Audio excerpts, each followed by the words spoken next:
Hello साथियों, स्वागत है आपका अपने YouTube channel Hindi by doctor Priya ma'am पर। आशा करती हूँ कि आप सभी स्वस्थ होंगे और अपने एग्ज़ाम की तैयारी में पूरी शिद्दत से लगे होंगे। तो उसी तैयारी की मदद के लिए मैं लेकर आई हूँ आपके लिए आज का वीडियो।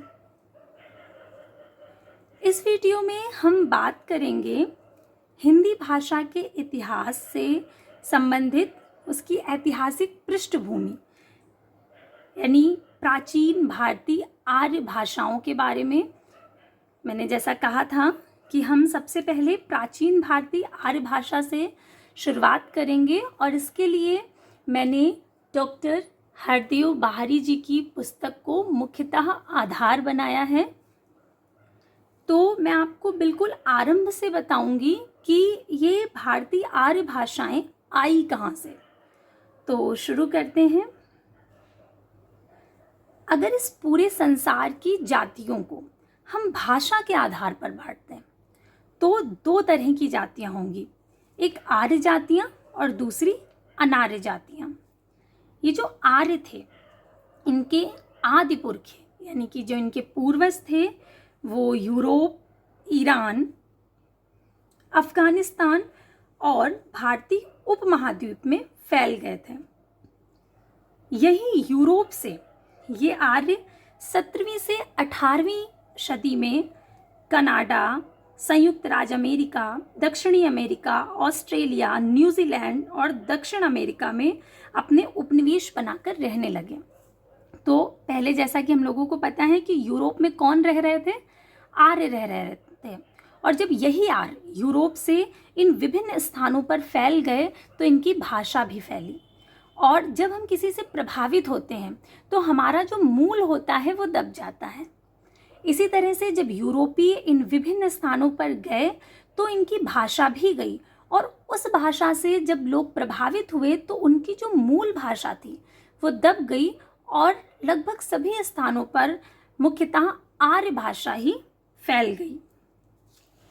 इस तरह से एक ये पूरा आर्य परिवार तैयार हो गया, एक बहुत बड़ा, क्योंकि ये यूरोपीय बहुत स्थानों पर उपनिवेश बना करके फैल गए थे, इसलिए ये एक बहुत बड़ा आर्य परिवार तैयार हुआ जिसको विद्वानों ने नाम दिया भारत यूरोपीय या भारोपीय भाषा परिवार।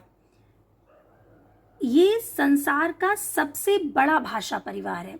तो हमें याद रखना है कि संसार का सबसे बड़ा भाषा परिवार कौन सा है? भारत यूरोपीय। इसको हम इस तरह से याद रख सकते हैं क्योंकि यूरोपीय उपनिवेश बनाने के लिए बहुत सी जगह पर फैले थे और एक बड़ा भाषा, बड़ा एक पूरा अपना प्रभाव उन्होंने डाला था। तो इसलिए ये भारत यूरोपीय भाषा परिवार नाम दिया गया। याद रखने के लिए हम इस तरह से याद रख सकते हैं।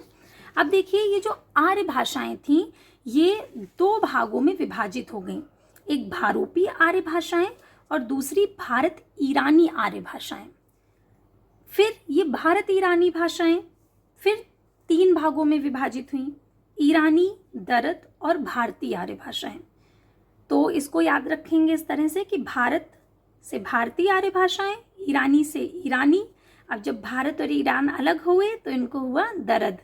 याद रखने का एक तरीका है, तो दरद यानी कि ईरानी, दरद और भारतीय आर्य भाषाएं, इन 3 भागों में विभक्त हो गई भारत ईरानी आर्य भाषाएं। यही भारतीय आर्य भाषाएं हमको विस्तृत रूप से पढ़नी है क्योंकि यही भारतीय आर्य भाषाएं 3 भागों में विभाजित हुई, एक प्राचीन भारतीय आर्य भाषा, दूसरी मध्यकालीन भारतीय आर्य भाषा और तीसरी आधुनिक भारतीय आर्य भाषा।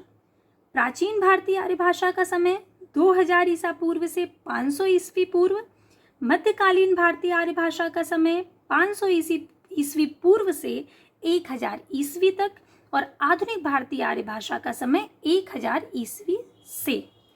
जो प्राचीन भारतीय आर्य भाषा थी ये 2 भागों में विभाजित हुई, वैदिक संस्कृत और लौकिक संस्कृत।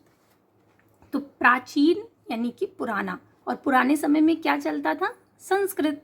तो हम ऐसे याद रखेंगे कि जो प्राचीन भारतीय आर्य भाषा थी वही 2 भागों में विभाजित हुई, एक वैदिक संस्कृत और दूसरा लौकिक संस्कृत।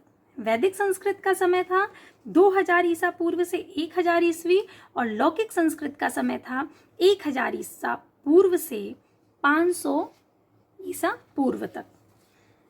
वैदिक संस्कृत, जिसे प्राचीन संस्कृत, वैदिकी, वैदिक संस्कृत, छंदस आदि नामों से भी पुकारा जाता है।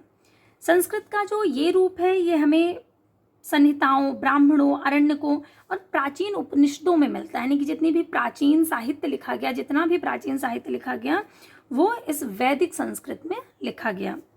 जो ऋग्वेद है वो वैदिक संस्कृत में ही है। इसको याद रखने का तरीका कि इसमें भी देखिए ऋग्वेद जब आ रहा है तो इसमें भी वेद आ रहा है और वैदिक में भी वेद आ रहा है। इस तरह से हम याद रखेंगे कि ऋग्वेद किस संस्कृत में है, वैदिक संस्कृत में है। लौकिक संस्कृत, जिसे संस्कृत या क्लासिकल संस्कृत भी कहते हैं, जो संस्कृत साधारणतः हम लोगों ने पढ़ी है वो लौकिक संस्कृत में ही आती है।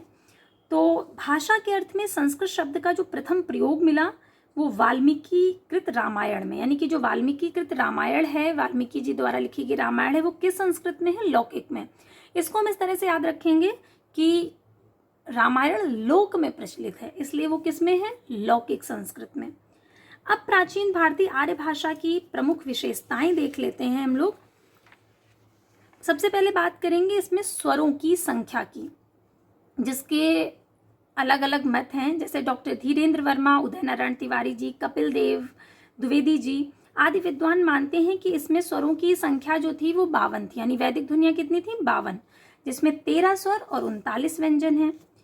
जबकि डॉक्टर हरदेव बाहरी जी मानते हैं कि इसमें वैदिक स्वरों की संख्या 14 थी, जो लौकिक संस्कृत तक आते आते 12 रह गई थी।